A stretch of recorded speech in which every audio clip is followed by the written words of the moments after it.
வணக்கம். நான் உங்கள் டாக்டர் நவசக்தி சுந்தர்ஜி பேசுகிறேன். இந்த பதிவு செய்கிறேன்.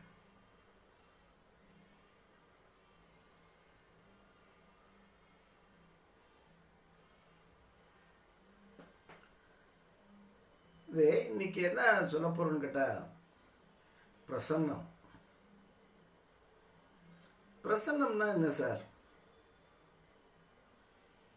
பிரசன்னம்னா கிரகங்கள் தற்காலத்தில் எங்கெங்கே யார் இருக்காங்க, எந்த நிமிடத்தில், எந்த செகண்ட்ஸில், நிமிஷத்தில் செகண்டில் எந்த கிரகங்கள் எங்கெங்கே இருக்குது, அதை வச்சு ஹியூமன் பீயிங் நம்ம போல் மனிதர்கள் அவா கேட்கக்கூடிய கேள்விகளுக்கான விடை. கேள்வினா ஒரு கேள்வி தான் இருக்கணும். உங்களுடைய பிரச்சனை சம்பந்தமாக, உங்களுடைய என்ன வேணும், உங்களுடைய தேவை சம்பந்தமாக நீங்கள் கேட்கக்கூடிய கேள்விக்கான பதில். சார், அது என்ன பதில் கரெக்டாக இருக்குமா? அதாவது ஒரு காரியம் நீங்கள் எதிர்பார்த்துட்ருக்கீங்க, இது கிடைக்குமா கிடைக்காதா? இந்த கல்யாணம் நிச்சயமாகுமா ஆகாதா?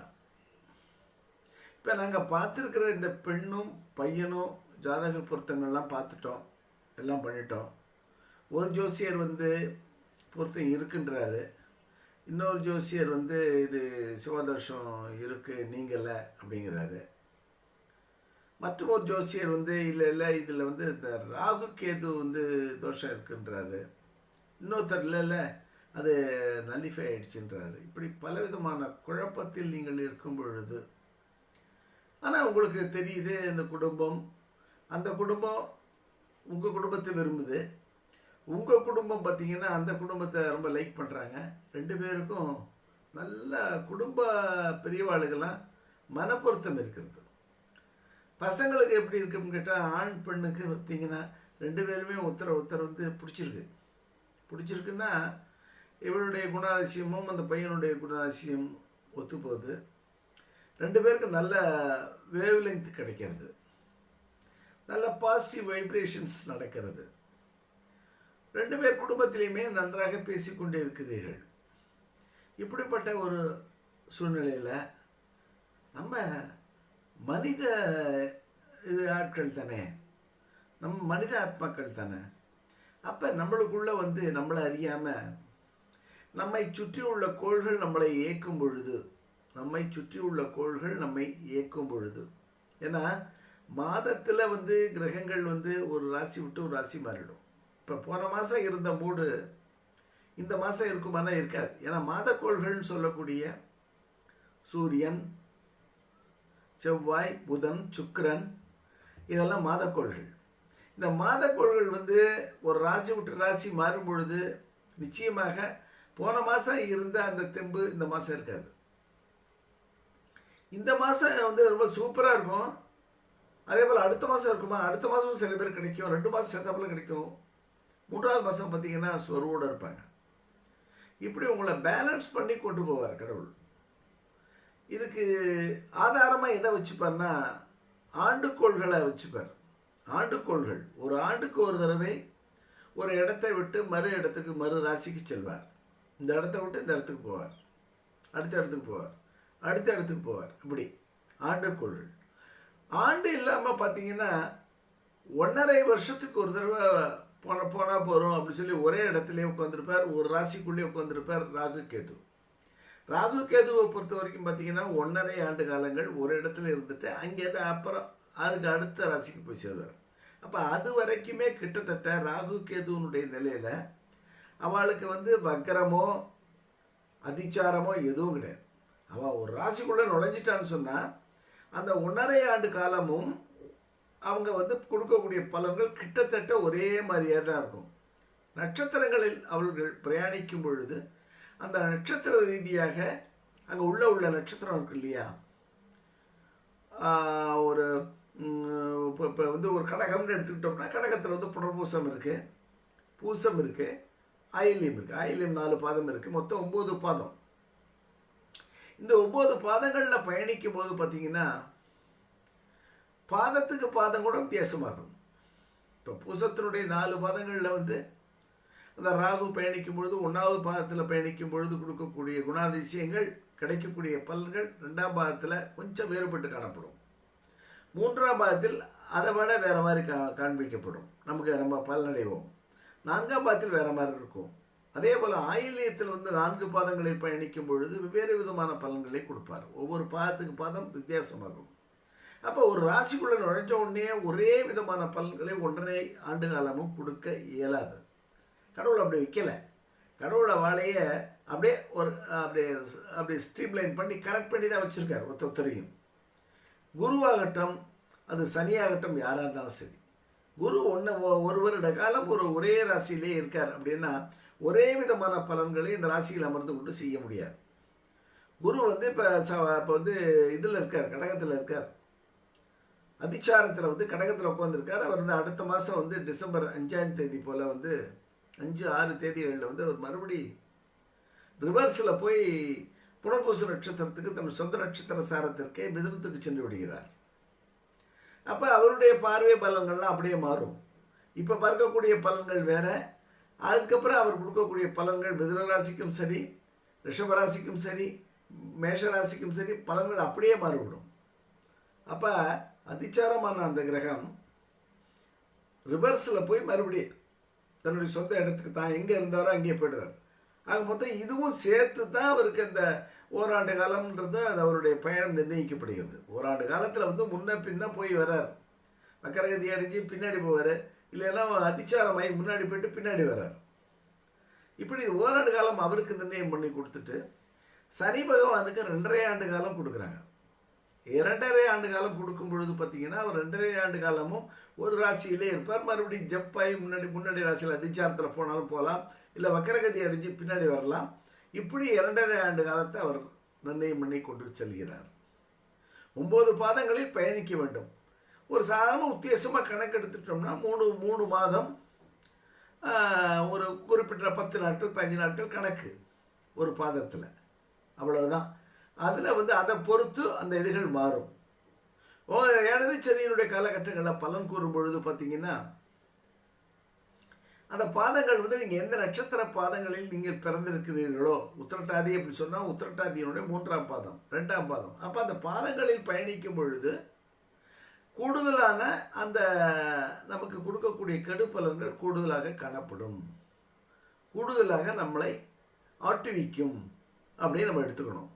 அப்போ அந்த குறிப்பிட்ட காலகட்டங்களில் ஜோசியத்தை போய் இப்போ கரெக்டாக எந்த பாதத்தில் சார் என்னுடைய ஜென்ம ராசியில் போகிறது, இப்போ எந்த பாதத்தில் கரெக்டாக போகிறேன், என்னுடைய பாதத்தில் போகிறாரா, இப்போ நான் எப்படி என்னென்ன மாதிரிலாம் விஷயத்தில் இந்த இந்த இந்த ஒரு 3 மாத காலம் வந்து நான் வந்து என்னை பாதுகாத்து கொள்ள வேண்டும், என்னை நான் எப்படி சேவ் பண்ணி வச்சுக்கிறது இந்த மாதிரி டைங்களில் அப்படின்றத அறிந்து தெரிந்து கொண்டு வந்தோமே ஆனால் நமக்கு பிரச்சனைகள், நிறைய பிரச்சனைகள் குறையும்.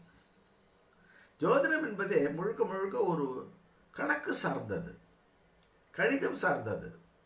அப்போ அந்த கணிதத்தை புரிந்து கொண்டு அது செல்லக்கூடிய பாதைகள், ஒவ்வொரு கிரகங்களும் இருந்து பயணிக்கக்கூடிய இந்த பாதைகளை அறிந்து கொண்டு ஒவ்வொருத்தரும் செயல்பட்டோம்னால பலவிதமான பிரச்சனைகளிலிருந்து நம்மளை நாம் காத்துக்கொள்வதற்கு இறைவன் வாய்ப்பளித்து நம்மளுக்கு நவகிரகங்களை படைச்சிருக்கார். அவர் மானிட்டர் பண்ணணும் இல்லையா? இவ்வளோ கோடி ஜனத்தைகளை வந்து படைச்சிட்டு அவங்கள எப்படி வந்து மானிட்டர் பண்ணுறது, அவங்கள எப்படி கொண்டு போகிறது, அவங்க லைஃப் லைனை எப்படி கொண்டு போகிறது அப்படின்றதுக்காக கடவுளால் உருவாக்கப்பட்டது தான் இந்த நவகிரகங்கள். கடவுளால் சிருஷ்டிக்கப்பட்டது தான் நவகிரகங்கள். ஒருத்தருக்கும் ஒவ்வொரு பணியை கொடுத்து, நீ இந்த இடத்துல இருந்தால் இந்த பணியை செய், நீ இந்த இடத்துக்கு வந்தால் இந்த பணியை செய் அப்படின்ற அளவில் வந்து அவங்கள இது பண்ணிவிட்டு, அதே நேரத்தில் குறிப்பிட்ட நட்சத்திர பாதங்களில் பயணிக்கும் பொழுது கூடுதலான பலன்களையும், குறிப்பிட்ட நட்சத்திர பாதங்களில் செல்லும் பொழுது கெடுதலான பலன்களையும் கொடுக்கக்கூடிய வாய்ப்புகளை கொடுத்து நம்மளை ஆட்டுவித்து நம்மளை அப்படியே ஒரு மாதிரி கரெக்டாக இது பண்ணி மானிட்டர் பண்ணி கொண்டு போகிறார் கடவுள். இந்த காலகட்டத்தில் அந்த பிரசன்னம் என்ற அந்த நான் சொன்னேன் இல்லையா, அப்படின்ற பொழுது பிரசன்னம் என்பது மிக மிக மிக துல்லியமான ஒரு கணக்கு. இந்த பிரசன்னத்தை வந்து ஒரு குறிப்பிட்ட காலங்களுக்கெல்லாம் வருஷங்களுக்கெல்லாம் முன்னாடியெல்லாம் பார்த்தீங்கன்னா எங்கு யார் எந்த ஜோதிடர் பிரசன்னம் பார்ப்பதில் வல்லவராக இருந்து அவளை தேடி நம்ம போகிறோன்ற போது பார்த்திங்கன்னா அந்த ஒரு விஷயத்துக்கான விடையை தெரிந்து கொள்ள ஒரு ஒரு ஒரு பெரிய ஒரு ப்ராஜெக்டில் இறங்கணும். இதில் இறங்கினா சக்ஸஸ் ஆகி வருவோமா வரமாட்டோமா அப்படின்றத அறிந்து கொள்ள, இல்லை இந்த பெண்ணுக்கு இந்த பையனை திருமணம் செய்து கொடுப்பதற்கு நாங்கள் எல்லாம் ஏற்பாடு பண்ணி எல்லாம் பண்ணிட்டோம், எங்களுக்கெல்லாம் we are all very happy, அந்த பெண் வீட்டாருக்கு ரொம்ப பிடிச்சிருக்கு, பெண்ணுக்கு பையனுக்கு ரொம்ப பிடிச்சிருக்கு, இருந்தாலும் எங்களுக்குள்ள திடீர்னு ஒரு குழப்பம் வருது அப்படின்றது எப்போ வரும்? நான் ஏற்கனவே சொன்னது தான். கிரகங்கள் சுக்கிரன் புதன் செவ்வாய் இதெல்லாம் ஒரே ஒரு மாதம் 1.5 மாதம் தான் கணக்கு. அப்போ அவைகள் மாறும் பொழுது உங்களுடைய மனோநிலைகளில் சில மாறுதல்கள் தடுமாற்றங்கள் ஏற்படத்தான் செய்யும்.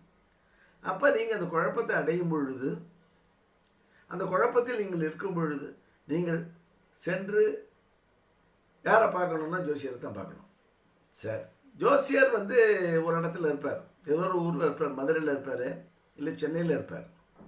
கர்த்தா ஜோதிடம் பார்க்க வேண்டிய கர்த்தா பார்த்தீங்கன்னா கன்னியாகுமரியில் இருப்பார், இல்லை ஆலப்புழாவில் இருப்பார், இல்லை குருவாயூரில் இருப்பார், இல்லை சோட்டானிக்கரையில் இருப்பார். எங்கே வேணால் இருக்கலாம், இந்தியாவில் இருக்கலாம், இந்தியாவுக்கு வெளியில் மலேசியாவில் இருக்கலாம், சிங்கப்பூரில் இருக்கலாம், அமெரிக்காவிலே இருக்கலாம், எங்கே வேணாலும் நீங்கள் இருக்கலாம். நீங்கள் கேட்கக்கூடிய இடம் எதுவாக வேண்டுமானாலும் இருக்கலாம். இப்போ அந்த அளவுக்கு நவீன விஞ்ஞானத்தில், வளர்ந்த விஞ்ஞானத்தில் அதெல்லாம் நிறைய வளர்ந்து வந்துருச்சு. பிரசன்ன முறைகளில் துல்லியமான முறையில் சில இதுகளை கண்டுபிடிச்சு அதற்கான பதிலை நாம் பெறும் பொழுது நிச்சயமாக அந்த பதில் அறுதியிட்டு சொன்னதாக இருக்கும், 100% நடக்க போகிறதாக தான் இருக்கும். நீங்கள் இது பண்ணியிருப்பீங்க, யதார்த்தமாக அந்த கிரகங்கள் பார்த்தீங்கன்னா உங்களுக்கு உங்கள் லெவலில் அப்படியே கொஞ்சம் குழப்பத்தை கொடுத்துட்டு இருக்கோம். அங்கே பார்த்தீங்கன்னா எதிர் சைடில் பார்த்தீங்கன்னா அங்கே அவள் வீட்டில் உள்ள யாருக்கோ ஒருத்தருக்கு, அந்த பெண்ணினுடைய அப்பாவுக்கோ இல்லை அந்த பெண்ணினுடைய அத்தைக்கோ இந்த மாமாவுக்கோ யாருக்கோ ஒருத்தருக்கு கிரக சேர்க்கைகள் மாறும்பொழுது, கிரகங்கள் மாறும்பொழுது அவள் இருந்து குழப்பின்னு இருப்பாள். இப்படி குழப்பங்கள் எங்கிருந்தாவது வரும். இப்படி வரும்பொழுது நாம் தேடி சென்று இறைவனிடம் வணங்கி நம்ம இதன் மூலம் நம்ம சரியான பாதையில் போவதற்கு, சரியான முடிவு எடுப்பதற்கு எதை அணுகணும்னு சொன்னால் அப்படிப்பட்ட ஒரு அற்புதமான சாஸ்திரம் தான் பிரசன்ன சாஸ்திரம். இந்த பிரசன்ன சாஸ்திரம் என்பது நீங்கள் எங்கே வேணா இருந்து கேட்கலான்ற மாதிரி நான் சொல்லிட்டேன். நீங்கள் எங்கேயோ இருக்கும் பொழுது ஜோதிடர் எங்கேயோ இருப்பார், இந்தியாவில் இருப்பார், இல்லை ஜோதிடர் அமெரிக்காவில் இருப்பார், நீங்கள் எங்கே இருப்பீங்க? நீங்கள் இருக்கும் பொழுது நீங்கள் இருக்கும் இடத்தில் நீங்கள் உங்களை தயார் செய்து கொள்ள வேண்டும்.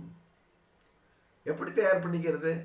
தயார் பண்ணிக்கணும். நீங்கள் உங்களை தயார் பண்ணிக்கணுமா, சுத்தபத்தமாக இருந்து குளித்து விட்டு இறைவனை வணங்கி திருவிளக்கு ஏற்றி இப்போ சுவாமி சன்னதியில் வச்சுட்டு நல்லா பெருமாளை நமஸ்கரிச்சுட்டு வணங்கிட்டு உட்காந்து அவளுக்கு எந்த டைம்ன்றதை பார்த்துக்கணும். இப்போ வெளிநாட்டில் ஜோசியர் இருக்காருன்னு சொன்னால் அவளுடைய டைமும் உங்கள் டைமும் வித்தியாசப்படக்கூடிய வாய்ப்புகள். அப்போ லண்டன், மலேசியா இந்த மாதிரி பக்கத்தில் உள்ள கண்ட்ரினா பெரிய லெவலில் வித்தியாசங்கள் வராது.